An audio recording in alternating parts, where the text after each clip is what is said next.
Hello বন্ধুরা, সবাই কেমন আছো? আশা করি ভালো আছো। তোমাদের ভালোবাসা আশীর্বাদে আমিও ভালো আছি।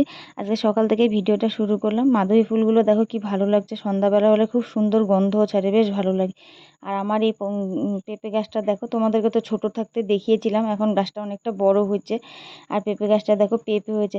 আরও অনেক পেঁপে ছিল বন্ধুরা, জানো তো, সব পেঁপেগুলো সব পড়ে গেছে, নাহলে এতদিনে অনেক পেঁপে হতো। তারপরে পাশের বাড়ির দিদিটা বলছিল যে ঠাকুরকে দিতে, তো যার যার বিশ্বাস তার তার কাছে। দিদিও বলছে আর আমিও ঠাকুরকে খুব বিশ্বাস করি। তো মাসিমণিদের বাড়িতে যখন সত্যনারায়ণ হয়েছিল তখন আমি এই যে এখান থেকে একটা ছোট্ট পেঁপে ছিঁড়ে নিয়ে গিয়ে ঠাকুরকে দিয়েছিলাম, ওখানে যে অন্নভোগ হয়েছিল তখন দিয়েছিলাম। তো তারপরে থেকেই দেখছি পেঁপে হচ্ছে, ঘরেও আমি ঠাকুরকে দিয়েছিলাম।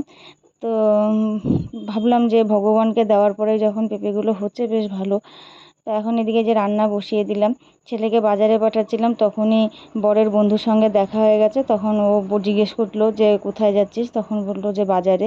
তখন ওকে বললো তো যেতে হবে না, আমি এনে দিচ্ছি। পরে এই যে মাংস এনে দিল, এখন রান্না করব। আর আজকে শুধু মাংস আর ভাতই করব, বর এখনও আসেনি। আর এই যে দেখো চিকেনের লাল লাল ঝোল হয়ে গেল। এদিকে কাপড়ও ধুয়েছিলাম, কাপড়গুলো নিয়ে এসে রাখলাম, এগুলো এখন গুছাবো।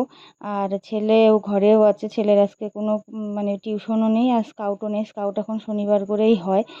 আর ও ওই যে মাংসটা এনে দিয়েছে, তো আমাকে আধা কেজি এনে দিতে বলেছিলাম, আর ও কিছুটা এনে দিল, তো ওদের জন্য একসঙ্গে রান্না করলাম।